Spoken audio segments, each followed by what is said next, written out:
Hey everybody, I'm Hugh Brownstone for Three Blind Men and an Elephant. I'm here on the Bowery with Claudia behind the camera because we're scouting and finalizing our locations for our street photography workshop coming up in just a couple of weeks. So this is with Ted Forbes, super excited.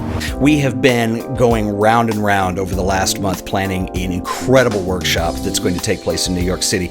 I'm really excited about this. It's going to be a small size, which is I think really important because we're going to be able to get one-on-one with you guys and give a lot of personal instruction. And I think we have a really nice balance between some classroom concepting things and then we're going to get out. We're in New York City. We're going to go shoot. It's going to be amazing. So I hope we see you guys there and I'm looking forward to it.